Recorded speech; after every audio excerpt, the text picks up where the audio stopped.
दोस्तों, महाभारत काल में कई सारे धनुर्धर हुए हैं, लेकिन उनमें से कुछ ऐसे भी थे जिनका नाम आज तक हम भूल नहीं पाए हैं। इतना ही नहीं, इनमें से एक धनुर्धर ऐसा भी था जिसे देखकर भगवान कृष्ण भी एक बार तो उनकी प्रशंसा करते थे और बाकी लोगों से उनसे सचेत रहने के लिए कहते थे। और एक ऐसा धनुर्धर भी रहा जिसने अपने बाणों से समुद्र को भी सुखा डाला था। एक तो ऐसा भी धनुर्धर रहा जो एक पल में ही पूरी सृष्टि का विनाश रखने की ताकत रखता था। आज की इस वीडियो में हम ऐसे 10 शक्तिशाली धनुर्धरों की बात करने वाले हैं जिनके पास ऐसे शास्त्र अस्त्र थे जिनके बारे में सुनकर आपके होश उड़ने वाले हैं। नंबर 10, द्रोणाचार्य। पांडव और कौरवों के गुरु द्रोणाचार्य का नाम तो आपने सुना ही होगा, जिन्होंने आखिरी दम तक कौरवों का साथ दिया था। लेकिन क्या आप जानते हैं, द्रोणाचार्य भी एक शक्तिशाली धनुर्धर थे। जब परशुराम अपना सब कुछ ब्राह्मणों को दान कर रहे थे, तब द्रोणाचार्य भी उनके पास आए थे और तब उन्होंने परशुराम से समस्त दिव्यास्त्रों का ज्ञान पाया था। इसके बाद ही उन्होंने कौरव और पांडव को शस्त्र विद्या दी थी। महाभारत युद्ध में भी उन्होंने अपनी रणनीति से पांडवों का भारी विध्वंस किया था। इतना ही नहीं, द्रोणाचार्य ने युद्ध के दौरान जो चक्रव्यूह बना था उसी में फंसकर अर्जुन पुत्र अभिमन्यु की भी मृत्यु हुई थी। द्रोणाचार्य इतने शक्तिशाली थे कि उनके हाथ में जब तक शस्त्र रहता उन्हें कोई हरा नहीं सकता था। केवल महादेव ही ऐसे हैं जो उन्हें धनुर्विद्या में टक्कर दे सकते हैं। इसलिए तो पांडवों ने उन्हें छल से मारना ही सही समझा। नंबर 9, गुरु द्रोणाचार्य हमेशा ही अर्जुन को सबसे सर्वश्रेष्ठ धनुर्धर मानते आए हैं और द्रोणाचार्य ने अर्जुन को अपने सारे अस्त्रों का ज्ञान भी दिया था। अर्जुन के पास देवताओं के सारे दिव्यास्त्र भी थे। इतना ही नहीं, उन्होंने महादेव को प्रसन्न करके उनसे पशुपतास्त्र भी हासिल कर लिया था। अर्जुन दोनों हाथों से बाण चलाने में निपुण थे, इसलिए उन्हें सव्यसाची भी कहा जाता है। द्रौपदी स्वयंवर में कर्ण को छोड़कर जहां सभी धनुर्धर असफल हो गए थे, वहीं अर्जुन ने बड़ी आसानी से लक्ष्य को भेद दिया था और खंडव वन में भी उन्होंने देवराज इंद्र को परास्त किया था। नंबर 8, भीष्म। गंगापुत्र भीष्म, जिनके गुरु स्वयं भगवान परशुराम थे, उन्हें कोई हरा नहीं सकता था। एक बार तो भीष्म ने अपने गुरु परशुराम जी से भी युद्ध किया था। हालांकि यह युद्ध अनिर्णित रहा था। हालांकि इस युद्ध को रोकने के लिए देवताओं को बीच में आना पड़ा। जब महाभारत युद्ध हुआ था तब भीष्म कौरवों के पहले सेनापति बने थे। उनके बाणों के आगे कोई भी योद्धा टिक नहीं पाया था। कृष्ण ने जहां इस युद्ध में शस्त्र न उठाने का प्रण लिया था, तो वह भी भीष्म ने उन्हें प्रण तोड़ने पर मजबूर कर दिया था। भीष्म को युद्ध में परास्त करना असंभव था, इसलिए शिखंडी को ढाल बनाकर उसे सामने करके अर्जुन ने भीष्म को बाणों की सैया पर सुलाया था। नंबर 7, एकलव्य।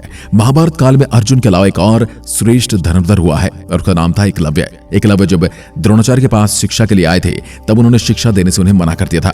इसके बाद एकलव्य गुरु द्रोणाचार्य को गुरु मानकर छिप छिप कर धनुर्विद्या का अभ्यास करने लगे थे।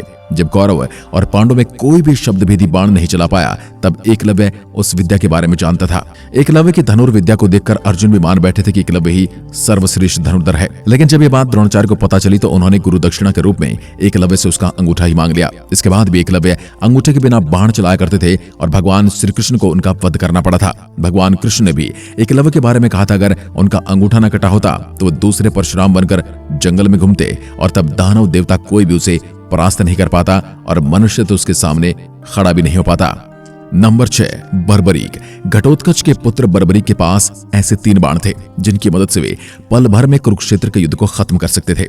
उनके इन्हीं 3 बाणों के बारे में जानकर भगवान कृष्ण भी चिंता में पड़ गए थे, जिसकी वजह से उन्होंने दान में बर्बरीक का शीश मांग लिया था। इसके बाद से ही खाटू श्याम के नाम से इस धरती पर बर्बरीक की पूजा होने लगी। नंबर 5, मेघनाद। रावण का पुत्र इतना ज्यादा शक्तिशाली था कि उसने अपने पराक्रम से इंद्र को भी बंदी बना लिया था। उसने बहुत से देवताओं को अपने कारागार में डाल दिया था। इसी वजह से उसका नाम इंद्रजीत भी पड़ा था। मेघनाद के पास ब्रह्मास्त्र, पशुपतास्त्र जैसे कई शक्तिशाली अस्त्र थे।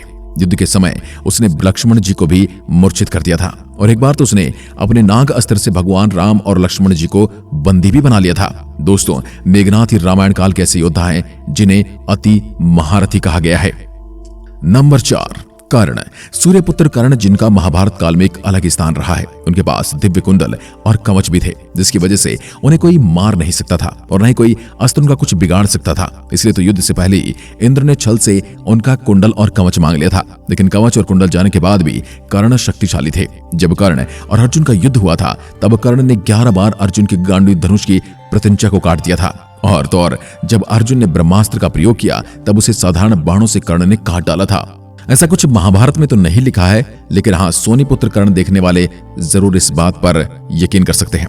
इस दौरान कर्ण ने लगभग अर्जुन को मार ही दिया होता। ये बात सत्य है, अगर भगवान कृष्ण अर्जुन की रक्षा नहीं करते। जब तक कर्ण के हाथ में उसका विजय धनुष था, उन्हें कोई परास्त नहीं कर सकता था। इसलिए अर्जुन ने तब उनका वध किया जब उनके हाथ में अस्त्र नहीं था।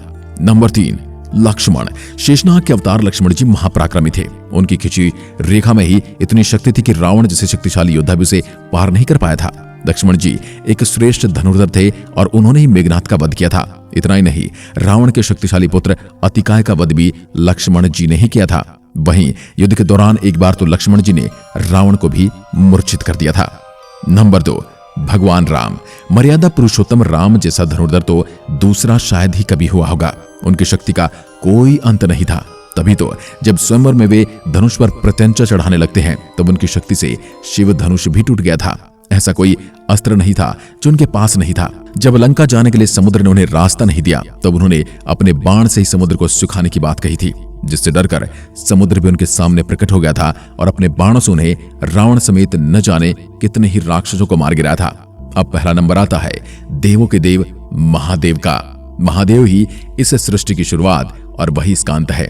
उनकी शक्ति अनंत है और वे पल भर में किसी का भी विनाश कर सकते हैं। इसलिए उन्हें ही विनाश का देवता कहा जाता है। उन्हें ही कालों का काल महाकाल कहा जाता है और इसलिए वही सर्वश्रेष्ठ योद्धा है। आज के लिए बस इतना ही। अगर वीडियो पसंद आए तो लाइक कीजिए और यदि आप भोले भगवान के भक्त हैं तो कमेंट में जय भोलेनाथ या हर हर महादेव अवश्य लिखें। धन्यवाद।